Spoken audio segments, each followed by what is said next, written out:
So I wonder how these colors are gonna go. Anyways, hi, so yeah, I'm originally from Portland, Oregon, and I came up here to finish my bachelor's in animation, but I'm not working in animation. I run the James Black Gallery. I'm a co-founder from back in 2014, so it's been a little over 2 years. The thing that people ask you the most when you're doing art is, what kind of art do you do?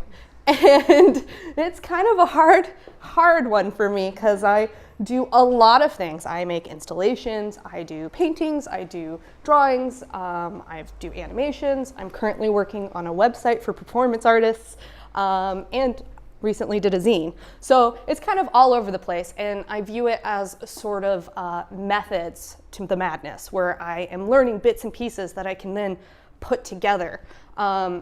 In that way that I can do sort of like installations where I do projections into them. So yeah, I've done a performance, I make a video of it, then I take a kiddie pool that I've turned into a pastel cave, and you're seeing my face in the center of that, right? Or an animation on top of a painting that I've done, which creates a whole nother layer to it, where you're seeing different aspects of it come to the forefront. So I really like to sort of play around with methods like that. Now, what does all that work mean, though? Where am I going with that? A lot of it actually has to do with creating my own sort of like base code. I am exploring sort of my identity. Sort of my focus is I am non-binary, so I go by they, them, theirs and whatnot, and so I'm kind of like breaking down to a whole new base code. And so I'm exploring line, shape, and color and movement in that way. So each piece I'm sort of kind of putting into a puzzle. Obviously, there's particular colors that I've already kind of found as my keen aspect, but it's kind of building my own visual language that I can sort of create and own my own world, which is why I appreciate sort of like blank white canvas spaces like we're in right now. It's the opportunity to do anything you can with it, whether it's, you know, a white box or a canvas itself. So that's kind of where I'm going with my art, and sort of exploring it. And it also means that I do a lot of curation. So I view curation as sort of like another form of art, because you're taking building blocks, other people's art, and how does it work in the space, right? Are you putting it on a wall? Is it experimental work, which is not there for necessarily resell, but just to explore or interact with? And I view white spaces like as the most opportunity place to do that. These are actually little snippets of posters from some of the shows that I've put on, or co-curated, or you know, solo curated, lead curated, mentored other artists while we're doing that together.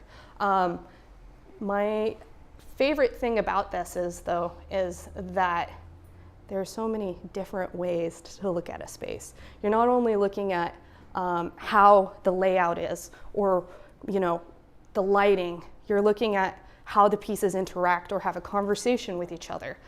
You're looking at basically how the people interact with the work. So is it on a wall? Can they touch it? Also, what's the sound in the area like? Is there acoustics? Is one piece really loud while another piece needs a little bit more quiet? And how can they kind of surround each other in that space? Another thing that you want to think about with that is, what audience do you have showing up? Like currently it's a room full of women, right?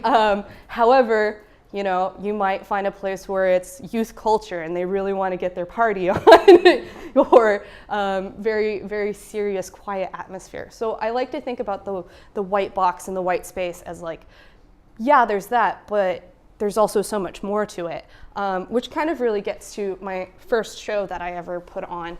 I had 3 goals with it. I wanted over 100 people to show up to the event. It was a pop-up show. I wanted a beer sponsorship. And I wanted to have at least an article written about it. Now, how do you go about that when you've never put on a show before.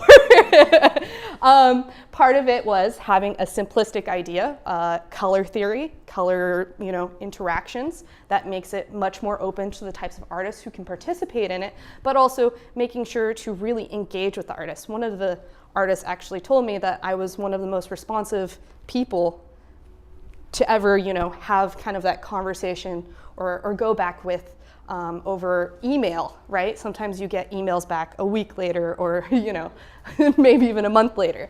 So it was very important for artists to be able to trust me, but also building up that energy over social media. I was making like GIFs and posting different ideas about the work. And this is the JBG, it's a house. So to get people who have never talked to you before, you're using your personal email to go and put their art in your space, it really does need to form some sort of trust. So being pertinent with that social media is really important. This space actually, we have live-in artist residents and they all run the space, but we also do guest residencies for people out of town, out of the city, and we have studio mates. A little hard to see. This basically builds up the idea of social media though, because yeah, it was a house, but we started structuring to the point of where we had a Facebook, we had a website, we have Instagram, we have a mailing list. All of those things build up into an organization that people can trust, right? Out of a house. And so then other organizations want to work with you. And that's kind of what's been exciting as we've been able to have people approach us and go, hey, I didn't know that you were so organized. Did you wanna work with us? We even recently had Pabst offer us a bunch of free beer, which was really cool. Just silly things like that based off of kind of the amount of time and effort we put in the space. And we are building up to being like a fully super functional organization, which is really rad because it's not just a working space, but a space that builds from that, which, as you can tell, I just want to point out structure is super important. No matter what you do, whether it's a book club or applying to a show, they want to know that you're reliable, and you putting those things down in words shows that you really are putting your effort and time in, because we are as well. And so even if it's in a space like an artist-run center, organization is super important. Do your research and learn from your mistakes.